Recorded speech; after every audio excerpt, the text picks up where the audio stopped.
let's take a look at parallel and perpendicular lines. So you may have seen parallel and perpendicular lines formally, and you understand what they mean in terms of kind of the shape of the lines. Now we're going to look at what does that mean in terms of the actual slope of those lines, and how does that compare when we're looking at equations of these kinds of lines. So we're, in a sense, just getting more and more formal with these kinds of terms as we continue to go through grade 9.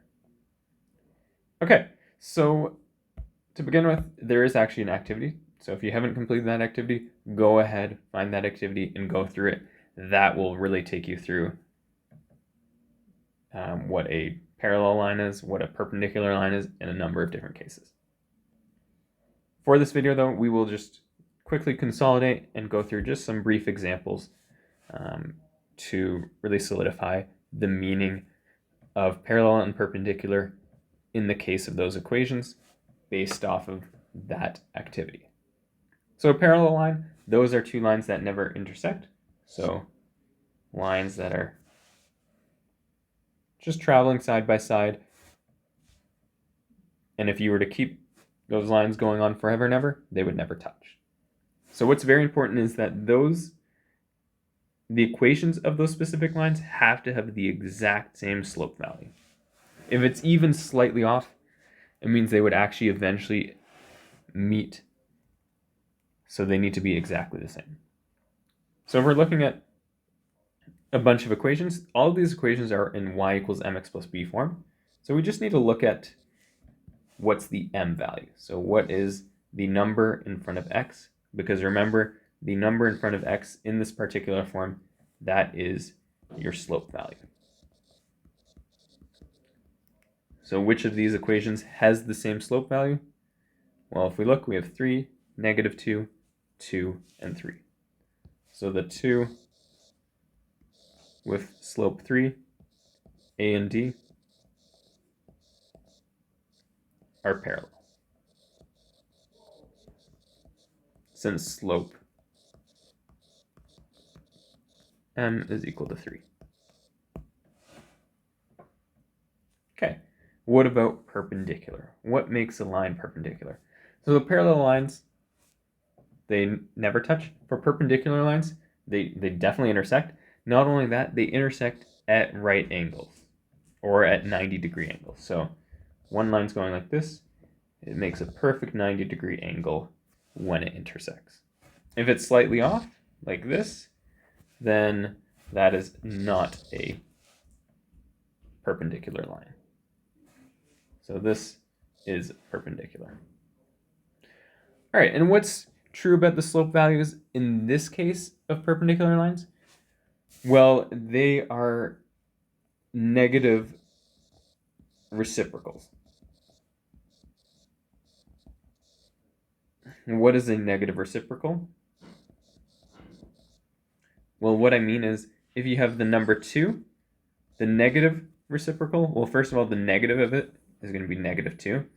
The reciprocal just means you're turning it into a fraction, or you're flipping the fraction. So it'll be -1/2.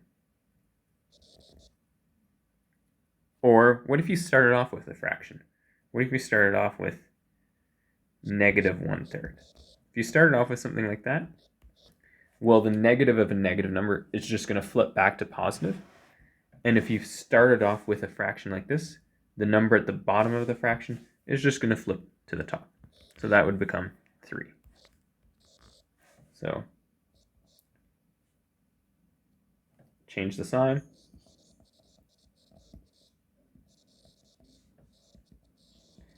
And flip the fraction. That's another way to think of it. All right. So now what if you had a line y equal to 4x plus 3 and you wanted the slope of a line perpendicular to that?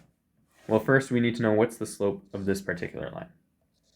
We know the slope is 4 based off of our y equals mx plus b form. And so perpendicular slope, we'll just take that number, 4, take the reciprocal of it, which would be 1/4, and the negative of that reciprocal, so -1/4. 1 over 4. And there you have it. Just like that, negative 1 over 4, that is the slope of a line perpendicular to the one given. All right.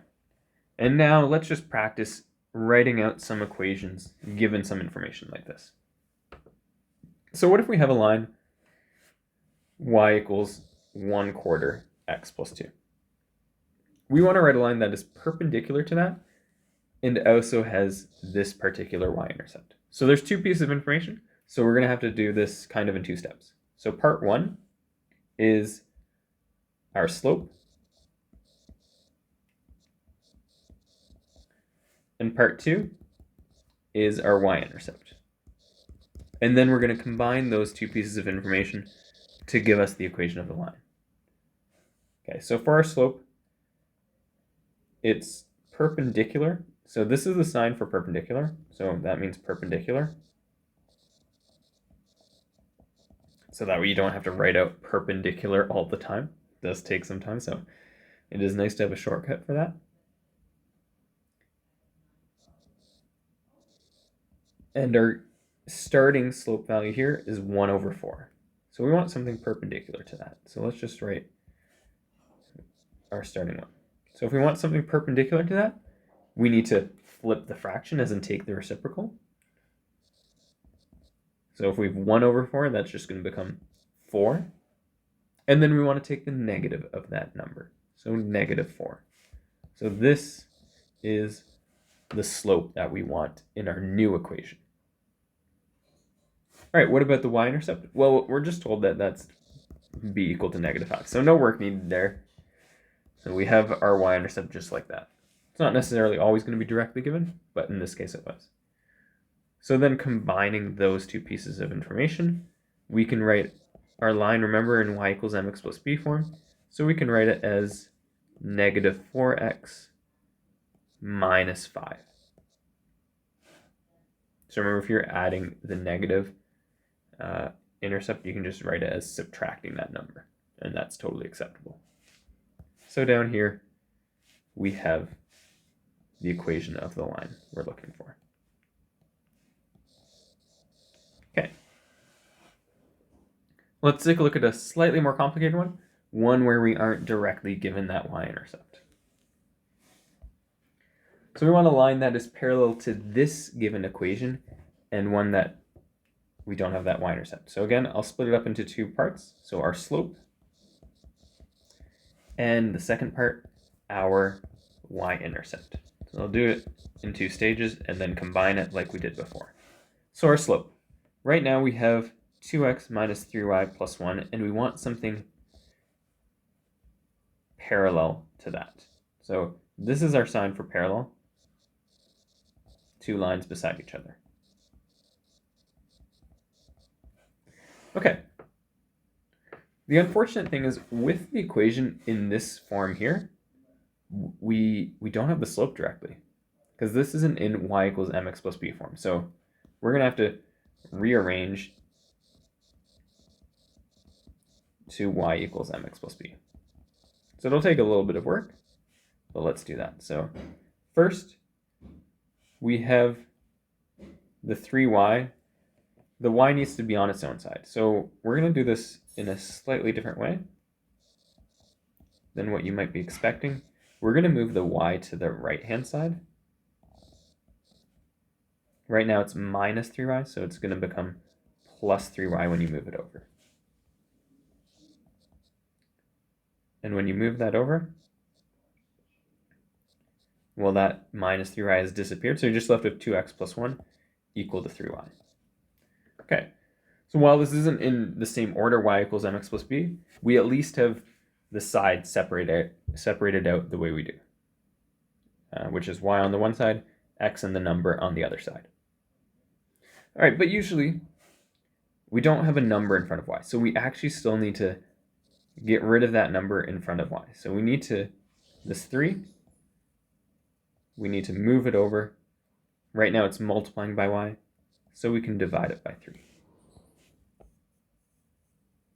So if we do that, what do we get? You're going to get 2x what I'm going to do is, if we're dividing this left side by 3, you could write it as one big fraction, or you can just write it as individual parts being divided by 3. Those are both the same. And now we just have y. Now it still doesn't quite look like our usual y equals mx plus b form, but with an equation, we can always flip the sides, the entire equation, over without doing anything else. So what I mean is, we right now have 2x over 3 plus 1/3 equal to y. It's the same as just saying y is equal to 2x over 3 plus 1/3. So there's no issues there. That is identical, but now it's in our y equals mx plus b form, and we can identify what's in front of the x. Well, we have a 2 and a division by 3. So you can think of it as 2 over 3. That is our slope. And since we wanted something parallel, we can use that number directly, because the slopes of parallel lines are identical. Okay, part 2. We want the y-intercept of this new line. So if we want the y-intercept, right now we have this equation, and we're just saying it has the same y-intercept as this particular equation. Well, we don't have the y-intercept directly.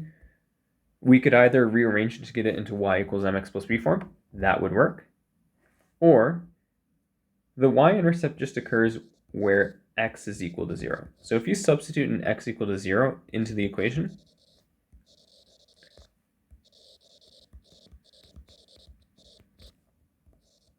and solve for y, that y value you solve for is the actual intercept. So for example, 5 times 0 plus 7y plus 6 equal to 0. Well, 5 times 0 is just 0, so you're just left with 7y plus 6 equal to 0. Now let's use opposite operation. So plus 6 turns into minus 6. Minus 6, 0 minus 6 is just, negative 6, minus 6. And then 7 times y, move the 7 in front by doing the opposite. And you are left with negative 6 over 7. It's totally fine to leave your answer as a fraction. And that is, let's say, part 2 that we want. So now, combining these two parts, we get the equation y is equal to 2 over 3 x minus 6 over 7. And that is what we're looking for. All right. And so there are a couple of examples of finding equations based off of parallel and perpendicular criteria.